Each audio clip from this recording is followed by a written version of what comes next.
রাজধানীর ধানমন্ডি থেকে অভিনেত্রী ও নির্মাতা মেহের আফরোজ শাওনকে আটক করেছে পুলিশের গোয়েন্দা শাখা। জিজ্ঞাসাবাদের জন্য তাকে ডিবি কার্যালয়ে নেওয়া হয়েছে। রাতে ধানমন্ডি থেকে শাওনকে আটকের তথ্য নিশ্চিত করেন ডিএমপির গোয়েন্দা শাখার অতিরিক্ত কমিশনার রেজাউল করিম মল্লিক।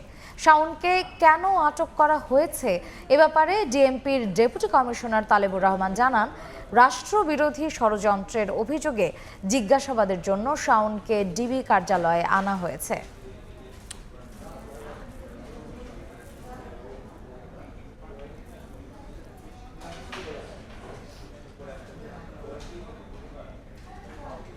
আর এই মুহূর্তে রাজধানী মিন্টু রোডে ডিবি কার্যালয়ের সামনে আছেন সহকর্মী আমান নবী।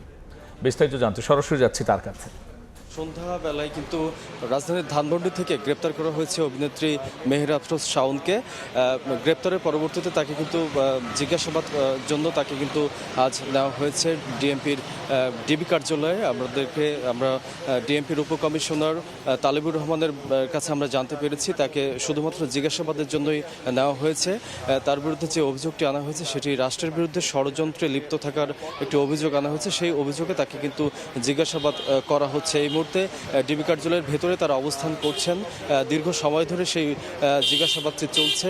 এখন পর্যন্ত আমরা কোনো ফলপ্রসূ আলোচনা বা এই জিজ্ঞাসাবাদ থেকে কী তথ্য জানা গেল সেটি কিন্তু আমরা জানতে পারিনি। তবে ডিএমপির মিডিয়ার উইংয়ের যিনি প্রধান উপ কমিশনার তালেবুর রহমান তিনি কিন্তু আমাদেরকে একটি ব্যাপারে নিশ্চিত করেছেন, রাষ্ট্রের বিরুদ্ধে ষড়যন্ত্র থাকার অভিযোগে মূলত তাকে এই জিজ্ঞাসাবাদটি করা হচ্ছে। আমরা যদি একটু বিস্তারিত বলতে চাই, আমরা জানি যে বৈষম্য বিরোধী ছাত্র আন্দোলন চলাকালীন সময়ে এবং তার পরবর্তী সময়ে আমরা জেনেছি যে মেহের আফরোজ শাওন ফেসবুকে নানাবিধ স্ট্যাটাস দিয়েছেন এবং সেই স্ট্যাটাসগুলোর মধ্য দিয়ে কিন্তু নানা সময় নানা আলোচনা ছিল, সমালোচনা ছিল এবং বৈষম্য বিরোধী ছাত্র আন্দোলনে যে সমস্ত দাবি দাবা ছিল, যে সমস্ত এজেন্ডা ছিল সেগুলো নিয়ে কিন্তু তিনি নানা সময় নানা কথা বলেছেন। বিশেষ করে গতকাল যে ঘটনাটি ঘটল ধানমন্ডি 32 নম্বরে, সেই ঘটনার পরবর্তীতেও তাকে কিন্তু সোশ্যাল মিডিয়ায় সরব দেখা গেছে এবং সেখানে আমরা কিন্তু নানা সমালোচনা দেখেছি এবং এর পরবর্তীতে কিন্তু তাকে এই রাষ্ট্রের বিরুদ্ধে যে ষড়যন্ত্র সেই ষড়যন্ত্রের অভিযোগে তাকে কিন্তু ডিবি কার্যালয়ে আনা হয়েছে এবং জিজ্ঞাসাবাদ চলছে। আমরা হয়তোবা পরবর্তীতে আরও বিস্তারিত জানতে পারবো ঠিক কী জিজ্ঞাসাবাদে তাকে বেরিয়ে আসে বা কোনো মামলায় তাকে গ্রেপ্তার দেখানো হয় কিনা সেটিও কিন্তু আমরা জানতে পারবো। এই ছিল ডিবি কার্যালয় থেকে আমার কাছে সর্বশেষ।